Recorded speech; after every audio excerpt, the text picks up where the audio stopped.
하나님의 사랑을 사모하는 자, 하나님의 평안을 바라보는 자, 너의 모든 것 창조하신 우리 주님이 너를 얼마나 사랑하시는지,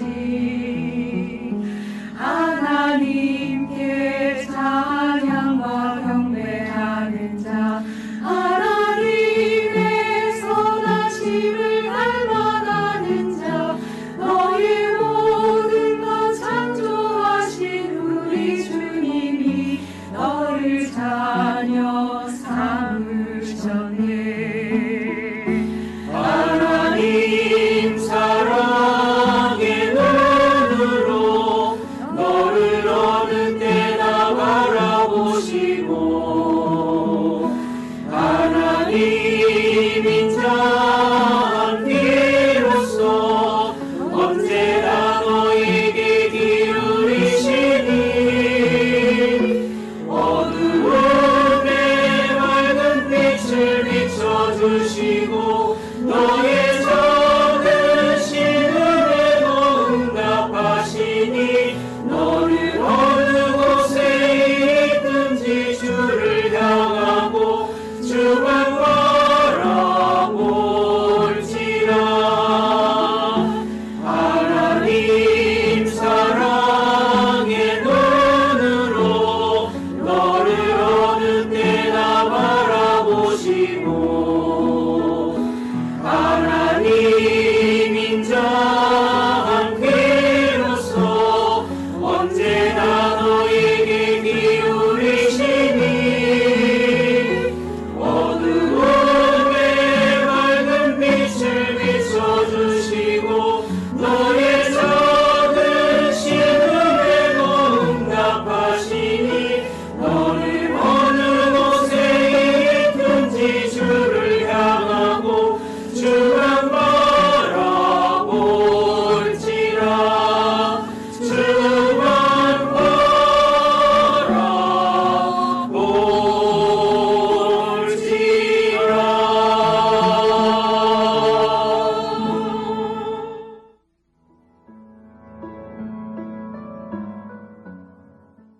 사랑하는 위대한 교회 성도 여러분, 하나님께 감사함으로 4월 11일 주일 예배 드리시겠습니다. 다 같이 자리에서 일어나시겠습니다.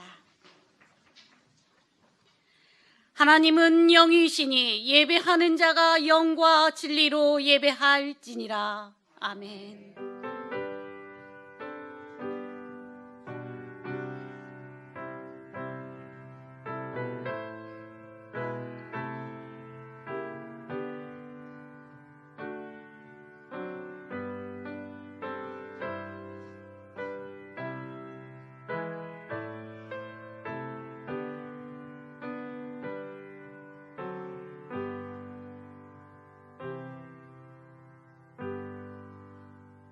나는 전능하신 아버지 하나님 천지의 창조주를 믿습니다. 나는 그의 유일하신 아들 우리 주 예수 그리스도를 믿습니다.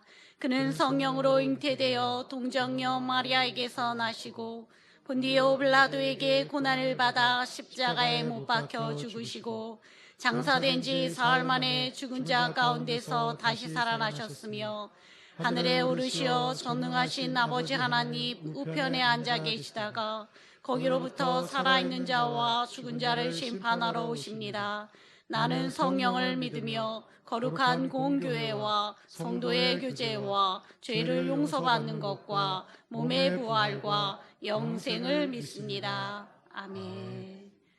다 같이 서신 채로 일주일간의 허물과 죄악을 우리 주님 앞에 조용히 기도로 고백하는 시간을 갖겠습니다. 기도하겠습니다. 주님.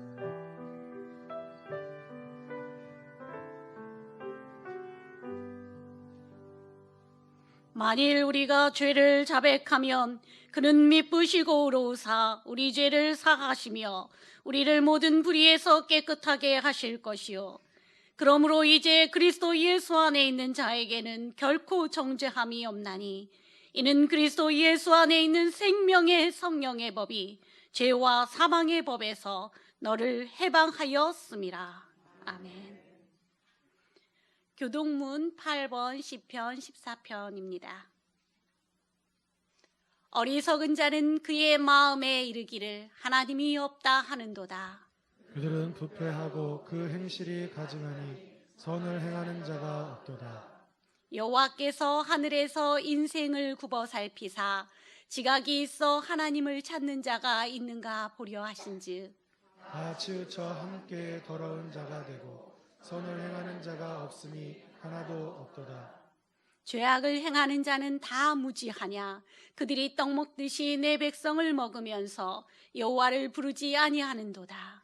그러나 거기서 그들은 두려워하고 두려워하였으니 하나님이 의인의 세대에 계시니로다. 너희가 가난한 자의 계획을 부끄럽게 하나 오직 여호와는 그의 피난처가 되시도다. 이스라엘의 구원이 시온에서 나오기를 원하도다. 여호와께서 그의 백성을 포로된 곳에서 돌이키실 때에 야곱이 즐거워하고 이스라엘이 기뻐하리로다. 아멘. 다 같이 자리에 앉으셔서 찬송가 382장 찬송하시겠습니다.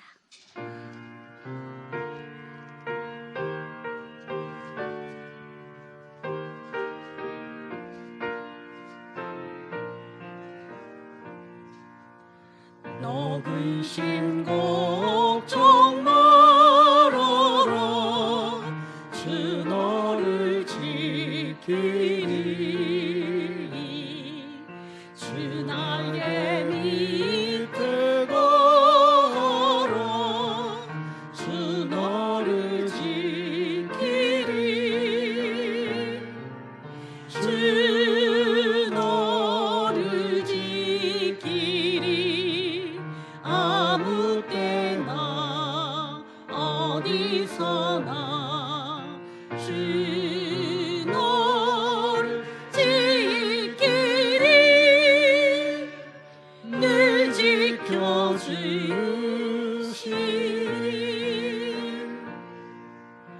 어려워 낙심될 때에 주 너를 지키리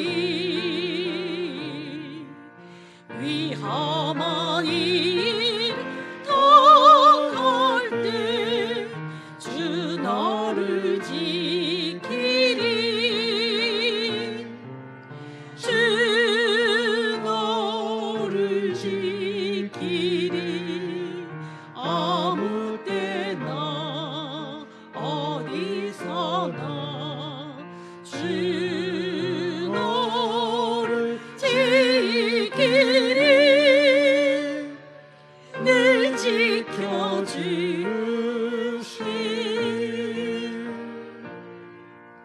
너 쓸것 미리 아시고 주 너를 지키리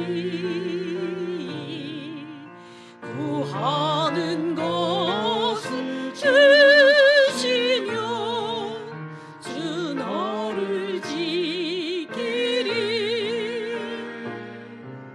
주 너를 지키리 아무 때나 어디서나 주 너를 지키리 늘 지켜주시리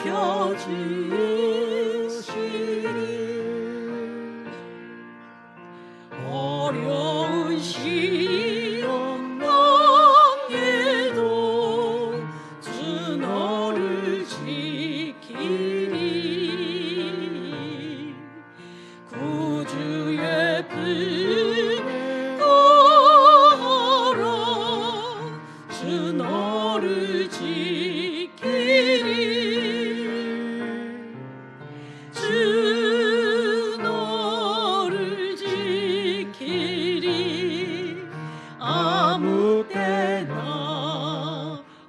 어디서나 주 너를 지키리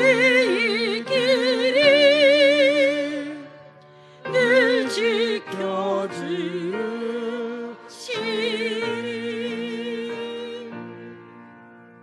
아멘.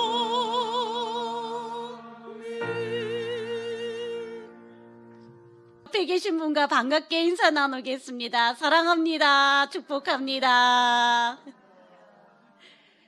교회 소식 전해드립니다. 기쁨의 50일 안내드립니다. 부활절부터 성령 강림절까지 부활절 이후의 50일은 기쁨의 50일 기간입니다. 초대교회는 그리스도 부활의 기쁨으로 형성된 신앙 공동체입니다. 낙심하고 뿔뿔이 흩어졌던 제자들을 하나로 불러 모아 강한 용사로 서게 한 것은 부활하신 예수 그리스도 생명의 기쁨이었습니다. 기독교 역사상 가장 오래된 절기를 지킴으로써 우리가 초대교회의 치열한 신앙, 왕성한 생명력을 본받고 넘치는 기쁨으로 체험받게 되기를 소망합니다. 부활절 에그 워킹스루를 은혜 가운데 잘 마쳤습니다. 은혜로운 행사가 될 수 있도록 기도해 주시고 참여해 주시고 섬겨주셔서 감사드립니다. 다음은 위대한 교회 축복의 메시지 카드 전시 소식입니다. 1층 로비 벽면에 성도님들께서 정성껏 작성해 주신 축복의 메시지 카드가 전시되어 있습니다. 교회를 향한 성도님들의 축복과 사랑이 담긴 메시지들을 함께 보시면서 은혜와 감동의 시간 되시기를 바랍니다. 전교인 20일간의 시편 필사여행을 안내드립니다. 시편 1편에서 70편 중 12절 이하의 짧은 시편 20편을 선정해서 4월 13일 화요일부터 5월 2일 주일까지 필사하는 20일간의 시편 여정에 우리 성도님들을 초대합니다. 아울러 필사 마지막 날인 5월 2일 주일 현장 예배에서는 온 성도가 함께 마지막 시편을 필사하는 뜻깊은 시간을 갖게 됩니다. 필사 노트를 완성하신 분들께서는 현장에서 시상하고 선물을 증정드릴 예정입니다. 필사 노트는 9일에 우편으로 발송 모두 되었습니다. 성도님들의 많은 참여 바랍니다. 위대한 교회 믿음의 가정 세우기 프로젝트가 시작됩니다. 하나님의 은혜로 기뻐하는 가정을 세우는 아름다운 사역입니다. 특별히 첫 번째 사역으로 가족 찬양 특송을 신청받습니다. 주일 예배 특송 순서에 아름답고 화목한 가족의 찬양으로 섬기시길 원하는 가정에서는 필경대 위에 비치된 신청서를 작성하셔서 교구 목회자에게 제출해 주시기 바랍니다. 가족 전체도 좋고 가족 대표나 조부모와 손주팀 모두 환영합니다. 많은 관심과 신청 바랍니다. 위비숲 교사교육원 소식입니다. 부활주일부터 스승의 주일까지 위비숲 전 교사들이 신약성경 필사로 함께 말씀을 묵상하는 영적 동행을 진행하고 있습니다. 우리 성도님들의 관심과 기도 부탁드립니다. 오늘 우리에게 주시는 하나님의 말씀은 구약성경 시편 27편 1절에서 4절까지의 말씀입니다. 구약 820쪽에 있습니다. 하나님의 거룩하신 말씀을 제가 대신하여 봉독하겠습니다. 여호와는 나의 빛이요 나의 구원이시니 내가 누구를 두려워하리요. 여호와는 내 생명의 능력이시니 내가 누구를 무서워하리요. 악인들이 내 살을 먹으려고 내게로 왔으나 나의 대적들 나의 원수들인 그들은 실족하여 넘어졌도다. 군대가 나를 대적하여 진칠지라도 내 마음이 두렵지 아니하며 전쟁이 일어나 나를 치려 할지라도 나는 여전히 태연하리로다. 내가 여호와께 바라는 한 가지 일 그것을 구하리니 곧 내가 내 평생에 여호와의 집에 살면서 여호와의 아름다움을 바라보며 그의 성전에서 사모하는 그것이라. 아멘. 이 시간 10여선교회의 특송이 있은 후에 담임 목사님께서 나오셔서 내가 누구를 두려워하리요 라는 제목으로 설교 말씀 선포해 주시겠습니다.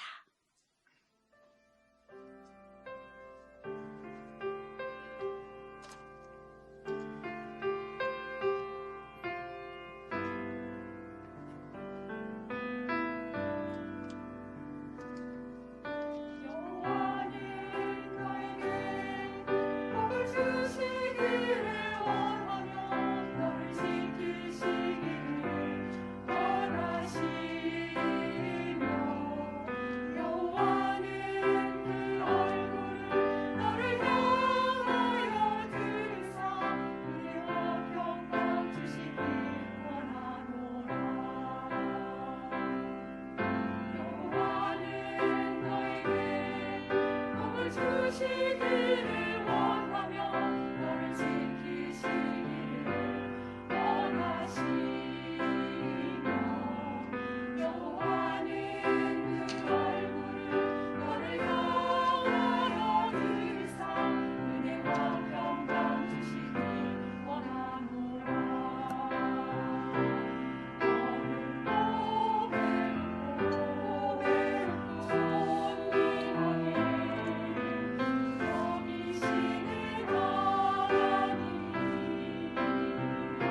지키시기를 원하시며 여호와는 그 얼굴을 너를 향하여 드사 은혜와 평강 주시길 원하노라. 아멘. 감사합니다. 우리 예배 시작 전에 비대면으로 찬양하는 우리 성가대원들의 모습, 그리고 우리 10여전도의 아름다운 찬양의 모습 여러분들 다 보셨죠? 또 우리 3부 예배 나오신 귀한 성도 여러분, 그리고 온라인으로 예배 드리시는 모든 분들, 오늘 위비숲 TV 뉴스도 한번 들었는데 얼마나 좋고 감사한지 모릅니다. 에그 워킹스루를 통해서 부활절 영상을 한번 봤는데요, 마음이 참 뿌듯하고 자랑스러웠습니다. 우리 옆 사람하고 한번 인사해 볼까요? 가정에서 예배 드리시는 분하고도 한번 인사해 보겠습니다. 사랑합니다. 사랑합니다. 축복합니다. 축복합니다. 아주 좋은 날입니다. 우리 같이 귀한 헌금, 또 온라인 헌금 드리신 분들을 위해서 기도하고 시작하겠습니다. 오늘도 주님 앞에 나와 주님께 거룩한 예물을 봉헌하는 성도들을 축복하시고 야베스의 축복과 은혜로 덮어 주시옵소서.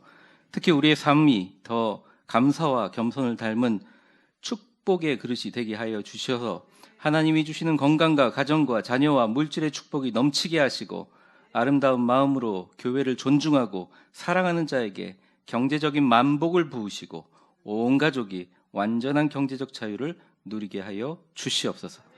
하나님, 우리 위대한 교회 성도들과 직분자들의 섬김과 신앙의 품격이 믿음이 연약하고 흔들리는 자에게 은혜와 행복의 모델이 되게 하시고 결국 하나님의 마음을 감동시켜 우리의 인생이 주님 앞에 펼쳐지는 축복의 파노라마 주여 되게 하여 주옵소서. 말씀을 전하는 저에게 성령님 함께 하셔서 하나님의 말씀을 잘 운반하게 하시고 듣는 모든 자들에게는 살아계신 하나님의 말씀으로 다시 한번 새로워지는 한 주간 되게 하여 주시옵소서. 하나님의 전에서 하나님께서 받으시고 축복하는 이 예물 위에 주님의 귀하신 섭리와 은혜로 함께하여 주시기를 바라며 우리 주 예수 그리스도의 이름으로 간절히 기도합니다. 아멘. 오늘 여러 가지 영상도 있었고 또 찬양도 있었는데 다 같이 하나님께 영광의 박수 한번 돌리겠습니다. 4월 한 달 동안 하나님과 사귀는 자의 기도, 하나님과 사귀는 자의 기도라는 제목으로 하나님 말씀 증거하려고 해요.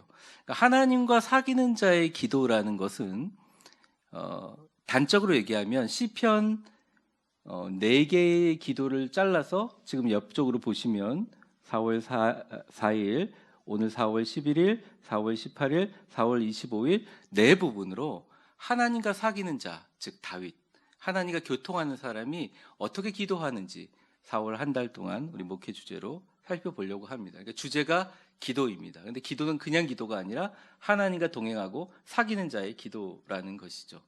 사실 우리가 시편을 필사하잖아요. 이렇게 작은 시편들을 필사하는데 그 필사하는 20일간의 여정도 하나님과의 사귀는 기도를 직접 듣고 설교를 듣고 뭐 분석을 하고 해석을 듣는 것보다 직접 적어보는 것이 큰 의미가 있기 때문에 그렇습니다. 그래서 이 필사 노트를 제가 가져오지는 못했지만 여러분들 그 각가정으로 배송해 놨으니까요. 제가 이거는 단언합니다. 전 세계에서 가장 쉽고 가장 쓰기 좋게 가장 그냥 푸딩을 떠가지고 입에다 먹여주는 필사인데 이걸 안 하신다면 나는 죽어도 필사를 하지 않겠다는 결심으로밖에 볼 수가 없어요. 그래서 5월 2일, 5월 첫 주 귀한 때 우리 같이 다 모여서 필사본을 가지고 하나님께 같이 찬양하고 우리 교회에 아름다운 하나님을 사귀는 자의 기도를 올려드렸으면 참 좋겠습니다. 여러분, 오늘은 두려움에 대해서 이야기하겠습니다. 내가 누구를 두려워하리요? 라는 제목으로 하나님 말씀 증거하겠습니다. 두려움은 경계를 초월합니다. 두려움은 뭘 두려워하고 나는 두려워하지 않는다 얘기하는 사람 말 믿지 마세요. 우리는 두려움 가운데 삽니다. 나는 두려워하지 않으리라 선포하지 마세요. 두려워하고 살 겁니다. 그래서 나는 두려움을 하나님께 맡깁니다 하지만 두려워하고 살아요. 왜냐? 두려움은 경계가 없어요. 두려움은 우리가 태어나면서부터 우리의 DNA와 우리의 밑바닥서부터 있는 본연적인 감정이에요. 나를 지키기 위한 감정이에요. 나의 안전을 유지하기 위한 감정입니다. 그래서 두려움 자체는 죄가 아니에요. 우리가 두려움을 어떻게 없앨까 고민하는 노력 대신 이 두려움을 가지고 살아가면서 어떻게 하면 복된 삶을 살까 노력하는 것이 훨씬 더 쉽습니다. 그게 더 지혜로운 삶이에요. 돈을 왜 버느냐? 두려웠기 때문이에요, 사실은. 운동을 왜 하냐? 건강에 대한 두려움이 있기 때문입니다. 자녀들에게 왜 이렇게 투자를 하나? 자녀들에 대한 두려움이 있어요. 미래에 대한 두려움이 있어요. 모두 다 안전에 대한 욕구와 두려움에 대한 대비입니다. 오늘 본문에는 참 세상을 두려워하고 사람을 두려워하고 죽음을 두려워하는 한 사람이 나옵니다. 그 사람의 이름은 다윗이에요. 제가 시편을 연구하면서 다윗에 대한 일생들을 살펴보고 그에 대한 역사적인 배경들을 보면서 참 많이 놀라는 것 중에 하나가 다윗이라는 사람이 살았던 모든 그 스토리들, 그 인생의 역정의 스토리들, 그 다음에 시편에 쓰여진 여러 가지 히브리적인 언어들의 뉘앙스를 살펴보면서 연구하면 연구할수록 시편이 보여지고 있는 다윗의 그 모든 삶의 이런 무게들, 삶의 어떤 편린들을 보면서 굉장히 힘들게 살아왔던 사람인 것 같다. 다윗이 행복할 때는 목동으로 하나님을 하프키고 찬양할 때 외에는 대부분 다윗의 삶은 굉장히 힘들고 어려웠어요. 자기를 슈퍼스타로 만들어준 장인 어른에 의해서 10년 동안 살해 위협을 당하면서 쫓김을 받았습니다. 그래서 사실은 다윗이 그렇게 혼자서 당하는 게 아니라 그래도 다윗을 따르는 사람들이 그래도 목숨 걸고 아둘람 굴에서 300명이 따라왔어요. 그래서 다윗하고 같이 지냈죠. 다윗하고 관계를 누리면서 다윗하고 교제를 하고 다윗이 그들에게 신뢰를 주고 그들도 다윗에게 신뢰를 보여줬습니다. 그 300명의 사람들을 중심으로 해서 우리나라 임시정부와 같은 헤브론 왕국을 세웠고 나중에 사울 왕이 죽고 나서 무혈 입성합니다. 피 한 방울 흘리지 않고 입성을 해요. 그러니까 그 300명의 사람들은 얼마나 믿을 만한 사람이겠어요. 다윗의 초기의 왕정 시대에 모든 요직들을 갖추고 했고 그 다음에 다윗의 모든 일들을 잘 돌봐줬던 사람들입니다. 그런데 다윗이 죽을 때 몇 명을 빼놓고는 전부 다 배신했어요. 다윗 등 뒤에다가 칼을 꽂았다는 말입니다. 다윗이 사람들을 믿을 수 있었을까? 못 믿었을 것 같아요. 저 같으면. 사람들에 대한 기대가 없었을 것 같아요. 그리고 그것은 단순히 칼을 꽂았다는 게 상징적인 의미가 아니라 진짜로 다윗을 죽이려고 했다니까요. 여러 번의 세 번의 반란이 있었지만 그중에 가장 최고는 다윗이 너무너무 믿었던 자신의 아들, 왕위를 사실은 맡겨주려고 왕위 계승 수업을 시키기 위해서 너무 잘생기고 아름다운 압살롬에게 자기 왕만이 재판하고 판결할 수 있는 권리를 잠깐 양도했습니다. 몇 년간? 3년에서 4년간. 근데 그 3, 4년 동안 압살롬이 무슨 짓을 했냐면 다윗이 압살롬을 너무 아끼다 보니까 자기 주변에 가장 똑똑하고 신뢰하고 그래도 머리가 돌아가는 정도가 아니라 완전히 믿을 만한 사람들을 최고의 정예 부대로 붙여줬어요. 그런데 압살롬이 그들을 어떻게 설득했는지는 모르겠지만 그들이 3년 동안 백성들을 재판하면서 백성들이 뒤를 봐주면서 백성들의 마음을 얻고 그 다음에 그 사람들을 전부 다 다윗을 죽이고 반란하려는 무리들로 만들어버렸다는 거예요. 다윗이 그 반란이 처음에 일어났을 때 사실은 반란을 제압하려고 하지 않고 산으로 도망갔던 이유가 다윗이 무서워서 그런 게 아닙니다. 너무 창피한 거예요. 자기가 믿었던 사람들한테 배신당하면 제일 먼저 드는 감정은 진짜 창피한 겁니다. 수치스러워서 견딜 수가 없는 거예요. 그래서 성경에 보면 뭐라고 나와 있냐면 자기의 얼굴을 가리고 시녀들과 함께 잠옷바람으로 산으로 올라갔다 나와 있어요. 그러니까 다윗이 어떻게 사람을 믿어요? 다윗처럼 사람을 두려워하고 자신의 생명을 해하려고 하는 죽음을 두려워하는 사람은 없었을 것입니다. 근데 여기도 중요한 질문이 있습니다. 평생 죽음과 사람을 믿지 못하고 두려워했던 다윗이 어떻게 위대한 왕으로 남아있을까? 심지어 다윗은 죽을 때까지도 자기 주변의 사람들을 믿지 못했어요. 성경에 보면 솔로몬 왕에게 왕위를 계승해 줘야 되는데 압살롬이 반란이 일어났을 때 압살롬을 직접 목을 쳐서 죽였던 자기의 가장 친한 신복인 장군조차도 혹시나 솔로몬 왕을 후위를 만드는데 방해가 될까 봐 솔로몬에게 부탁을 합니다. 죽기 전에. 저거 죽여야 된다 이렇게 부탁을 합니다. 그러니까 끝까지 사람 못 믿어. 근데 하나님이 어떻게 그 사람을 가장 위대한 하나님의 축복의 사람으로 만들고 또 하나님이 직접적으로 그 사람을 정말 귀하고 복된 내 마음에 합한 자라라고 얘기했는지는 우리가 가져야 될 오늘 본문의 가장 중요한 질문 중에 하나입니다. 저를 한번 따라해 보세요. 다윗이 어떻게 좀 크게 해봅시다. 다윗이 어떻게 하나님의 마음에 쏙 들었을까? 그의 비결이 하나 있다는 거예요. 그것은 바로 하나님과 사귀는 자의 기도의 비밀에 있다는 것입니다. 오늘은 그 두 가지 비밀을 같이 나눠보고 우리도 다윗과 같이 하나님께 쓰임받는 자가 되기를 주의 이름으로 축원합니다. 첫 번째입니다. 우리 화면을 보고 한번 읽어보겠습니다. 시작. 다윗의 기도 속에 들어있는 하나님을 내 편으로 만드는 지혜를 발견하라, 적용하라. 한번 옆 사람 축복하면서 이렇게 얘기해 보겠습니다. 지혜롭게 삽시다. 지혜롭게 삽시다. 지혜롭게 삽시다. 지혜롭게 삽시다. 우리가 지혜롭게 살아야 되고 지혜롭게 신앙생활해야 되고 지혜롭게 운동해야 되고 지혜롭게 책을 읽어야 됩니다. 지혜롭게 사람들을 만나야 되는 것이죠. 다윗은요, 자신이 하나님과 사귄다는 그 의미로 기도를 할 때, 그 기도할 때 하나님의 마음을 움직이고 하나님을 내 편으로 만드는 방법을 정확하게 알고 있었어요. 1절을 한번 보겠습니다. 빨간 글씨를 좀 위에서 보면 여호와는 나의 빛이요 나의 구원이시니 내가 누구를 두려워하리요 여호와는 내 생명의 능력이시니 내가 누구를 무서워하리요 이렇게 나와 있습니다. 여기서 중요한 단어는 뭐냐? 빛과 구원과 생명의 능력인 것 같지만 저는 나라고 생각합니다. 나의 빛이요 나의 구원이요 내 생명의 능력이시니 내가 누구를 두려워하리요 내가 누구를 무서워하리요. 우리는 다윗처럼 똑같은 삶의 어려움에 그리고 삶의 여정을 살아가고 있어요. 다윗도 자신을 대적하는 사람들과 세상에 대한 두려움 그리고 하나님의 능력을 알고는 있었지만 얼마든지 그것에 대해서 부각시킬 수 있었어요. 그런데 이 본문을 보면 기도를 보면 다윗은 자기를 대적하는 사람들을 들으라고 하는 기도가 아니에요. 그리고 자기 자신을 안심시키기 위해서 자기 자신의 영혼을 깨우라고 하는 기도가 아닙니다. 이 기도의 대상은 내가 무엇을 두려워하리요 내가 누구를 두려워하리요 라고 하는 그 얘기를 들으실 대상이 누구냐 기도의 대상이 누구냐 철저하게 하나님이신 거예요. 하나님께 초점이 맞춰져 있다는 거죠.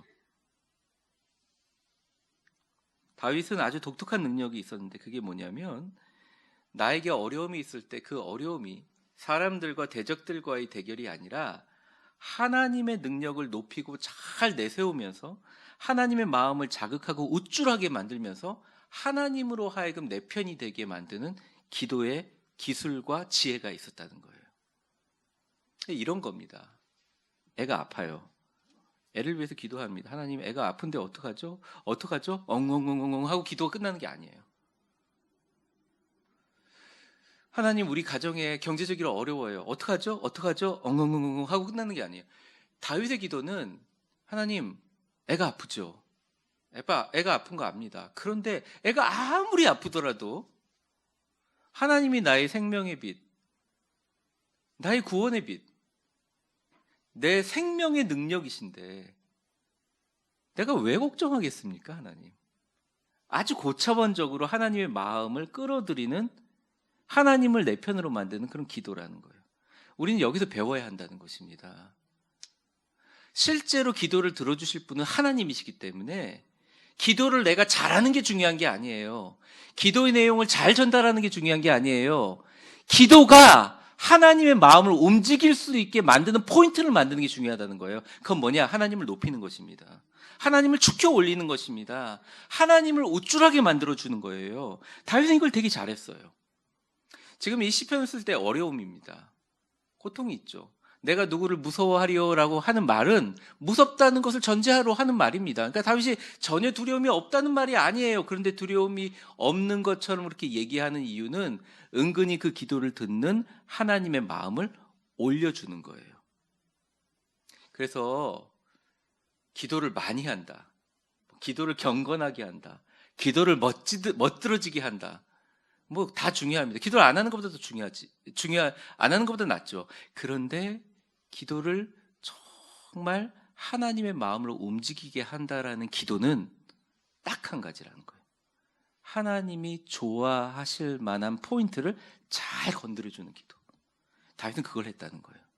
다윗의 삶은 그다지 존경받을 만한 삶이 아니고 하나님을 기뻐하시지 못하는 삶일 수는 있었지만, 다윗의 기도는 하나님과 정말 친하면서 하나님과 관계를 강조하고 하나님으로 하여금 하나님이 내 편인 것처럼 이야기를 한다는 것입니다. 하나님은 내 편인 하나님의 능력을 내세우고 드러내면서 하나님의 마음을 자극하면, 하나님은 더 이상 여러분의 기도에 머물러 있지 않고 그 기도의 경계를 넘어서 우리의 삶에 일하기 시작합니다. 아니, 당신이 내 편인데 내가 뭐가 두렵겠습니까? 이래버리는 거예요. 두려워도. 아들을 위해서 기도했어요. 10년간 해결이 안 돼요. 네, 주님, 10년간 해결이 안 됩니다. 이렇게 기도하는 게 아니에요. 하나님이 내 편인데 아들의 문제, 내가 뭐가 두렵겠습니까? 하나님의 마음을 자극하는 거죠. 주님의 응답의 시기를 빨리 땡기는 위대한 기도라는 것입니다. 그러므로 이 기도는 하나님의 마음을 움직이는 장치예요. 왜 이 기도가 먹혀 들어가느냐? 하나님은 인격체이기 때문입니다. 인격체가 뭐예요? 사전적인 정의를 이룹니다. 감정과 의지를 가지고 있다는 거예요. 하나님도요, 자기를 계속 칭찬하고 높이고 송축하고, 우리가 무슨 그게 있어도 칭찬을 하겠어요? 하나님을 송축하는 거죠. 하나님을 높이고 하나님께 계속 찬양하는 사람들을 좋아해요. 하나님의 능력을 인정하는 사람들을 좋아해요. 자신의 몸인 교회에 대해서 좋게 얘기하는 사람들을 좋아한다고요. 그런 사람들에게 잘해주고 싶어요. 그 마음에 평안을 주시고 은혜를 주신다는 거예요. 하나님은 감정과 의지가 있다는 것입니다. 그래서 다윗은 참 똑똑했어요. 시편의 전반에 흐르는 그 기조가 하나님은 내 편이다. 하나님이 내 편이시면 누가 나를 공격하겠느냐, 이러면서 반문해버려요. 아주 대표적인 선포 중에 하나가 시편 118편 6절에서 7절까지의 말씀입니다. 우리 같이 한번 읽어보겠습니다. 시작. 여호와는 내 편이시라. 내가 두려워하지 아니하리니 사람이 내게 어찌할까. 여호와께서 내 편이 나를 돕는 자들 중에 계시니, 그러므로 나를 미워하는 자들에게 보응하는 것을 내가 보리로다. 아멘. 이게 지혜고, 이게 다윗이 가지고 있는 기도의 통찰이라는 것입니다. 오늘 본문에 보면 여기서 멈추지 않아요. 자신과의 개인적인 관계에서 멈추지 않는다고요. 하나님을 칭찬하는 것에서 멈추지 않고 뭐라고 하냐면 승리의 결과까지 미리 얘기해버려요. 그게 2절입니다. 2절을 한번 보여주세요. 악한 사람들이 내 살을 먹으려고 내게로 왔으나 나의 대적들, 나의 원수들인 그들은 실족하여 넘어졌도다. 지금 넘어졌어요? 안 넘어졌어요? 아직 안 넘어졌어요. 그런데 넘어졌다고 선포해 버리는 것입니다. 미리 결과들을. 근데 실제로 넘어졌느냐? 네, 죽었죠. 넘어졌죠. 없어져 버렸죠. 이런 모든 것들은 다윗이 전능하신 하나님께 아주 기분 좋은 부담감을 안겨드리는 것입니다. 아들이 아직 낳지 않았어요. 하나님께서 내 생명의 능력이시니 아들이 낳은 줄 믿습니다가 아니라 아들이 낳았군요. 내가 아들에 대해서 뭘 걱정하리요? 하나님은 내 생명의 능력이시니 내가 누구를 두려워하리요? 라고 선포해버리면서 하나님께 거룩하고 또 기분 좋은 부담감을 드리는 것입니다. 여기서 멈추느냐? 아니요. 민족의 운명까지도 그냥 맡겨버립니다. 3절을 한번 보시죠. 같이 읽겠습니다. 시작. 군대가 나를 대적하여 진칠지라도 내 마음이 두렵지 아니하며 전쟁이 일어나 나를 치려할지라도 나는 여전히 태연하리로다. 아니, 군대와 이 문제는 이방인과 이스라엘 민족 간의 문제인데 처음에는 자기 간의 관계를 얘기하다가 결과를 얘기하고 이제는 민족의 운명을 결정하는 군대와 대적들, 전쟁이 일어나도 나는 걱정할 거 없습니다. 아니, 하나님이 내 생명의 능력이시고 하나님이 내 빛이고 내 구원이신데 내가 뭐 전전긍긍하겠냐. 나는 태어나다 하나님께 담대하게 얘기하니까 하나님의 마음을 움직였다는 거예요. 다윗이 진짜 그렇게 늘 태연하게 살았을까? 아닌 것 같아요. 성경을 읽어보면 다윗은 많이 힘들어했어요. 어려움을 겪었어요. 근데 그 다윗의 기도만은 하나님께 올려주는 그 기도를 할 때는 하나님이 다윗의 기도를 듣고 역사하셨다는 것입니다. 신앙생활을 오래 하면서 나는 기도 응답을 못 받는다, 기쁨이 없다, 감사가 없다, 신앙생활에 대해서 봉사를 많이 하는데 나는 뭐 그렇게 보람이 없다 얘기하시는 분들이 있습니다. 또 보람을 느끼시는 분들도 있겠죠. 근데 제가 이런 말씀을 좀 드리고 싶어요. 신앙생활에 가장 중요한 것은 뭐냐? 하나님과 나와의 관계입니다. 근데 하나님과 나와의 관계할 수 있는 방법이 뭐예요? 기도밖에 없어요. 기도밖에 없어요. 사실은 기도밖에. 근데 기도를 많이 하고 적게 하고 어떻게 하고가 중요한 게 아니라 하나님의 마음을 움직일 수 있는 기도를 하는 유일한 비결은 하나님에게 거룩한 부담을 드리고 하나님을 높이고 이미 일어나지 않는 결과조차도 승리로 하나님의 이름을 높이는 수준 높고 차원 높은 지혜로운 기도라는 거예요.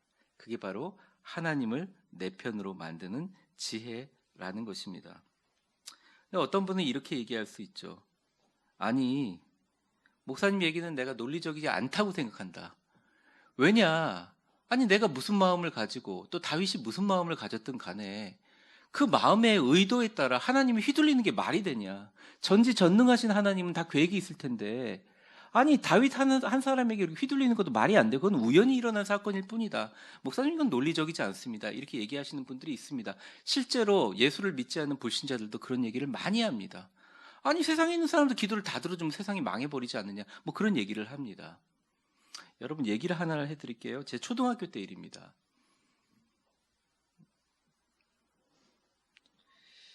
저 여동생이 하나 있는데요. 저희 부모님이 저 여동생을 되게 좋아해요.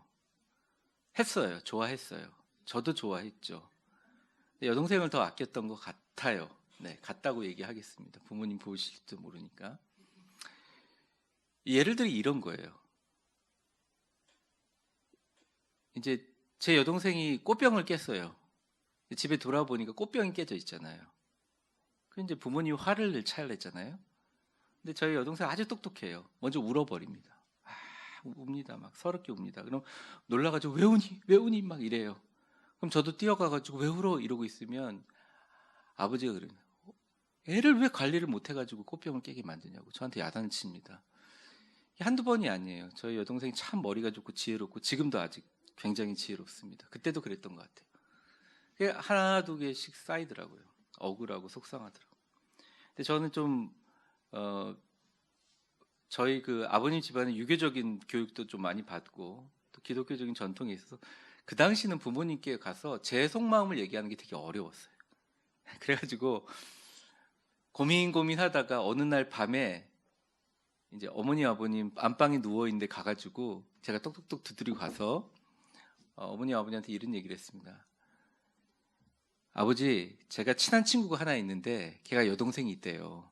근데 거기 부모님은 여동생만 이뻐하고 제 친구는 이뻐하지 않더래요. 그 친구가 엄청 삐뚤어지려고 해요.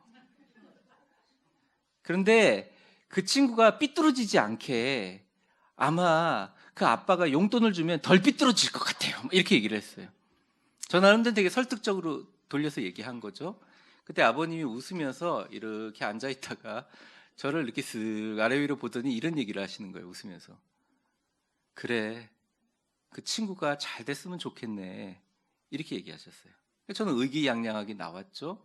그날 이후로 부모님이 제 기억으로는 저희 여동생과 저를 두고 불공평하게 하지 않으셨던 것 같아요. 그리고 이유는 모르겠지만, 진짜 이유를 모르겠어요. 이유를 모르겠는데 저한테 용돈을 올려주셨어요. 근데 제가 그 어릴 적에 어떤 생각이냐면, 야, 내가 설득력 있게 아버님을 설득해서 이런 쾌거를 이뤘다 그러면서 되게 기뻐했거든요. 근데 이제 커서 아이들을 키우다 보니까 제가 이제 느끼는 거예요. 아버지가 제가 얘기하는 의도를 몰랐을까?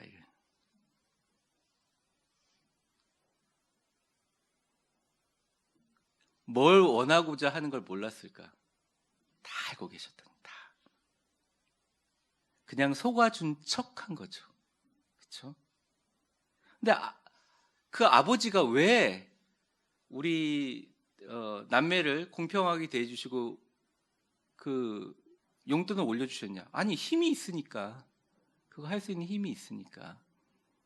아버님이 왜 이랬을까 생각해보고 이제 제 아이들을 키워보다 보면,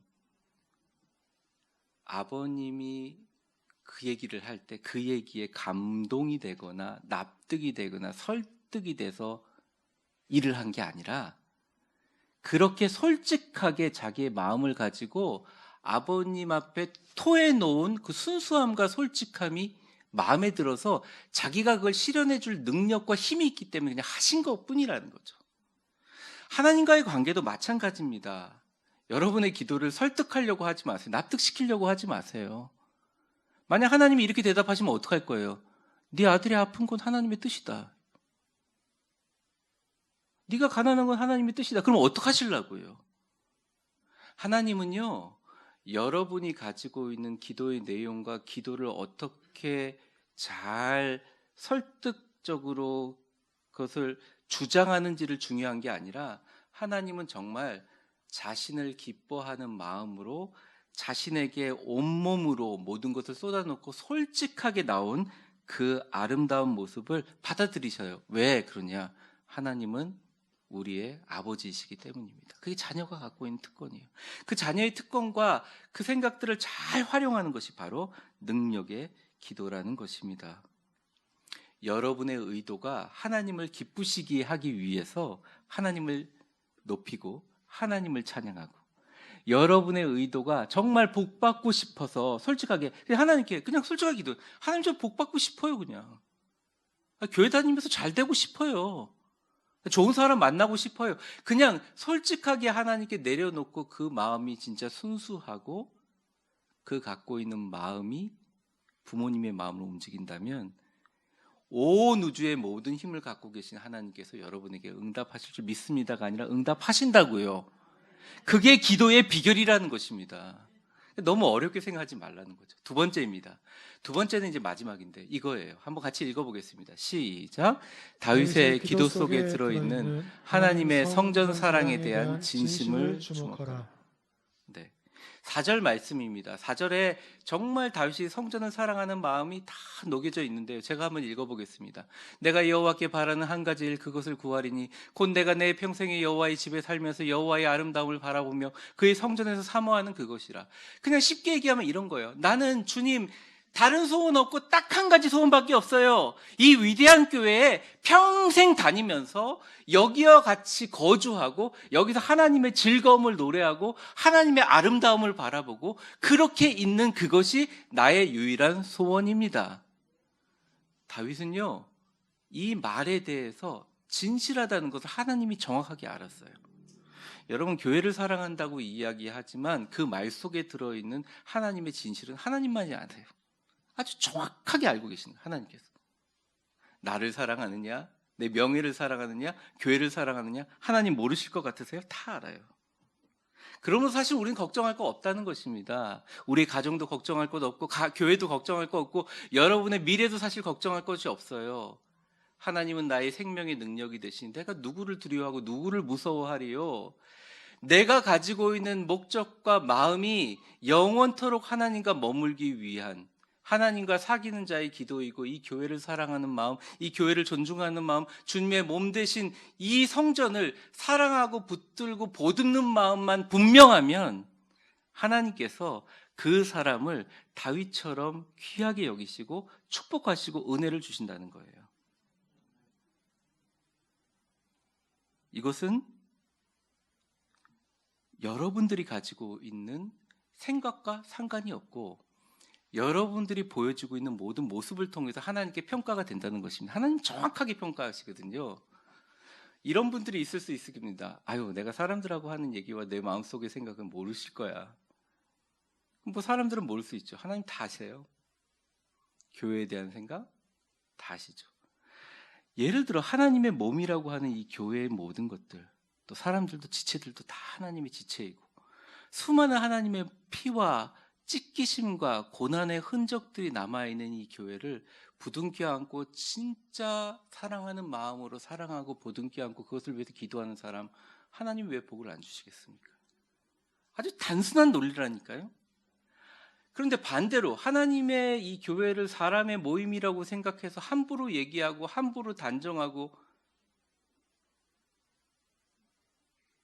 그리고 그것에 대해서 막 걱정도 하고 막 또 나름대로 안심도 하고,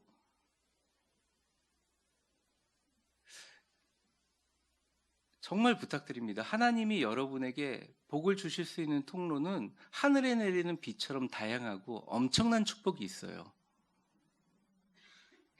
그냥 여러분들이 갖고 있는 신앙생활에서 하나님이 나에게 주시는 축복은 여러분이 상상할 수 없다니까요. 지금까지 여러분들이 받은 축복과 은혜하고는 비교할 수가 없다니까요. 그냥 죽어도 좋을 만큼 귀한 축복이 있어요. 한 번도 경험 못 해보셨잖아요. 내가 지금까지 가지고 있던 신앙의 모습 가운데 어떨 때는 교회를 사랑했다가, 어떨 때는 교회를 욕하면 같이 욕했다가, 어떨 때는 교회를 존중했다가, 어떨 때는 존중하지 않았다가, 아니 그럴 수 있다니까요. 사람이니까 그럴 수 있지. 그런데요, 하나님이 사랑하는 자의 진심을 알고 다윗처럼 정말 교회를 사랑하는 사람은 하나님이 복 주십니다. 그 하나님의 마음을 믿고 마음껏 구해보세요. 그리고 행동으로 보여주세요.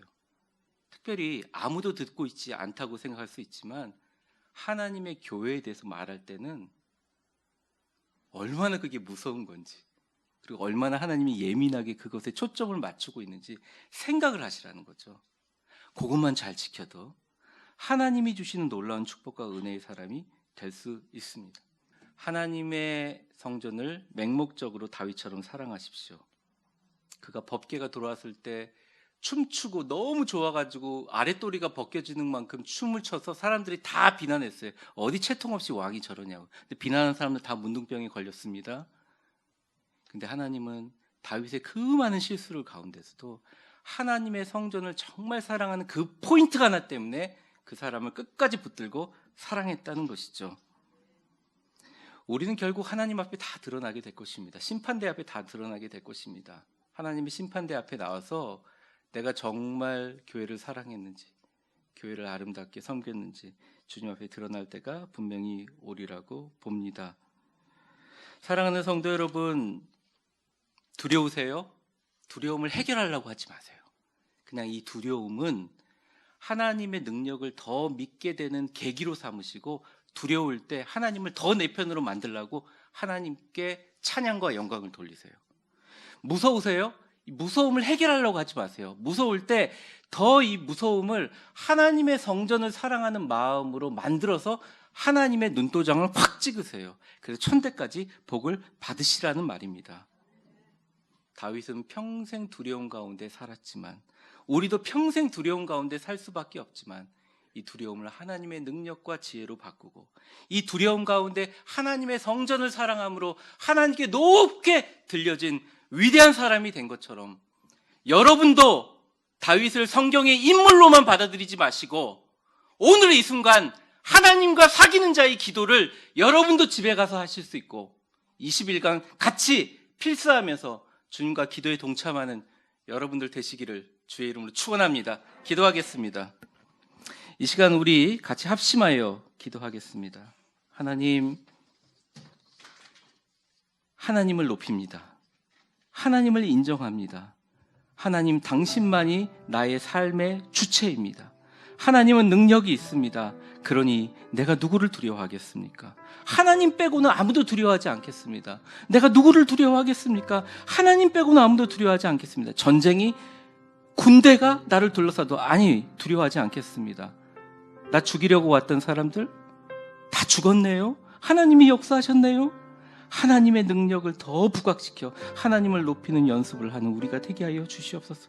그리고 하나님, 힘들고 어려울 때 주님의 성전을 더 사랑하고 성전을 위해서 기도하고, 흩어지고 어려운 성도들의 마음을 부둥켜 안고 그 사람들을 아름다운 신앙의 길로 인도하는 하나님 딱 맛보시기에 너무 귀하고 마음에 드는 아름다운 신앙인으로 주여 살게 하여 주시옵소서. 하나님 주여 한번 외치고 우리 통성으로 기도하겠습니다. 주여 하나님 아버지 기도합니다.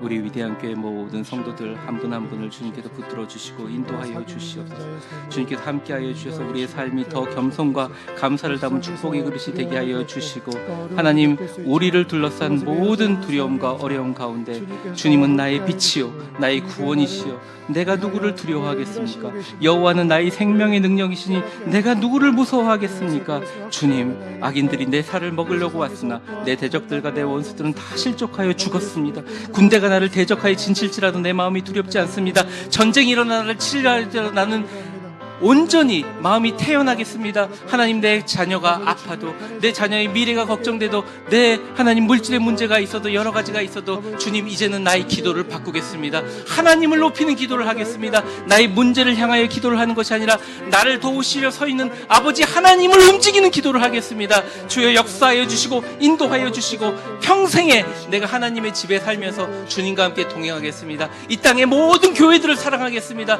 이 땅의 모든 교회들을 존중하겠습니다. 이 땅의 모든 교회들이 잘 될 수 있도록 귀하고 아름답게 내 인생 주님 앞에 바치는 귀하고 복된 인생 살겠습니다.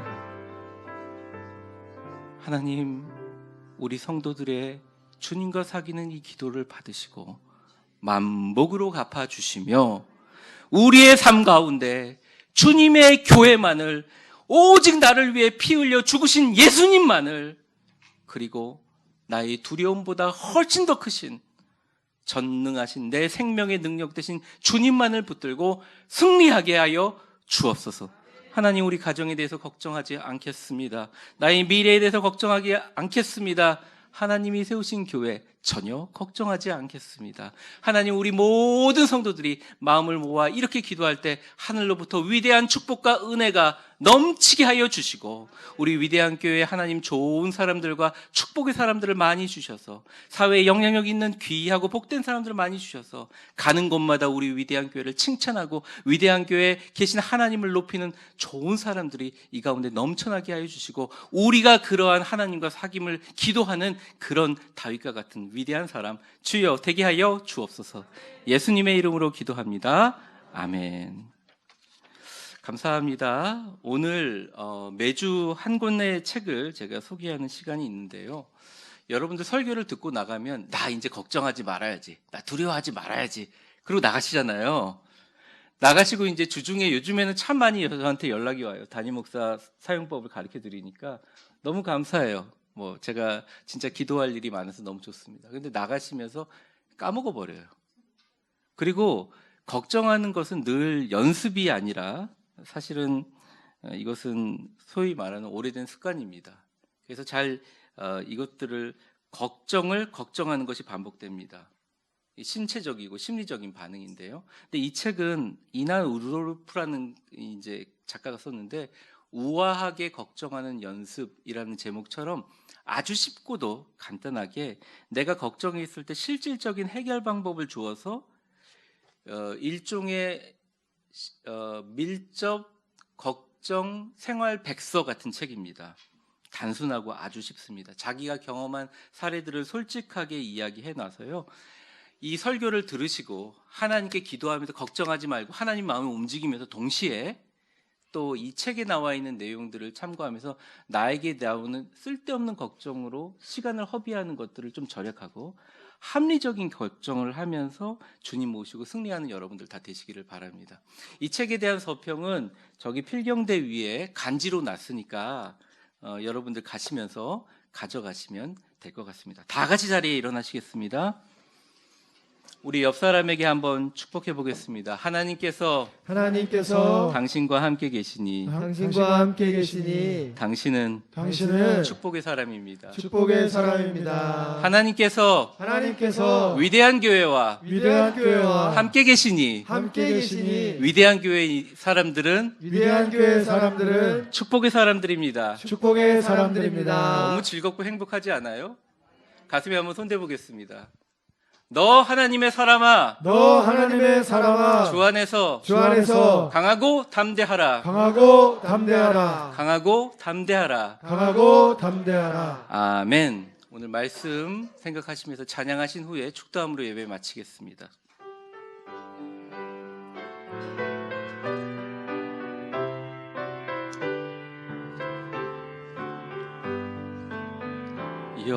여기에 모인 우리 주의 은총 받은 자여라. 주께서 이 자리에 함께 계심을 아노라. 언제나 주님만을 찬양하며 따라가리니 시험을 당할 때도 함께 계심을 믿노라. 이 믿음 더욱 굳세라. 주가 지켜주신다. 어두운 밤에도 주의 밝은 빛 인도하여 주신다. 우리 가슴에 손 대볼까요? 주님이 뜻하시니 헤아리기 어렵더라도 언제나 주 뜻 안에 내가 있음을 아노라. 사랑과 말씀들이 나를 더욱 새롭게 하니 때로는 넘어져도 최후 승리를 믿노라. 이 믿음 더욱 굳세라. 주가 지켜주신다.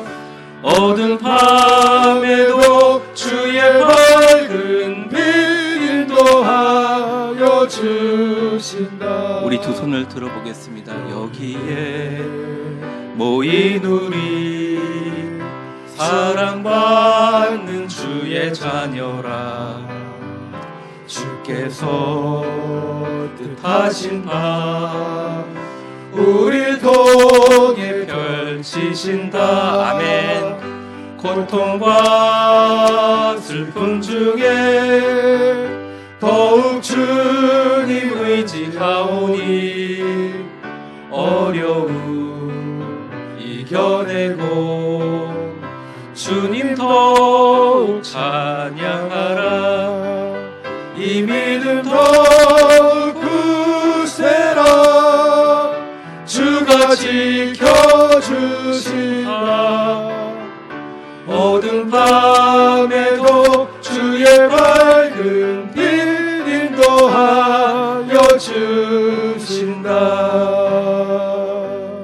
축복합니다. 이제는 우리의 죄를 위해 죽으신 우리 주 예수 그리스도의 은혜와 역사의 주관자가 되시며 우리 인생의 시간의 수레바퀴를 돌리시는 하나님 아버지의 사랑과 성령의 충만하심과 교통하심이 여호와는 나의 빛이요 나의 구원이시니 내가 누구를 두려워하겠습니까? 하나님은 내 생명의 능력이시니 내가 누구를 두려워하겠습니까? 군대가, 전쟁이, 악인들이, 원수들이 치려고 할지라도 나는 여전히 요동하지 않고 편안합니다. 주님, 제가 주님께 바라는 것 딱 한 가지입니다. 주님 곁에 평생 살고 싶습니다. 당신의 아름다움을 바라보며 이 성전에서 사모하는 그것입니다.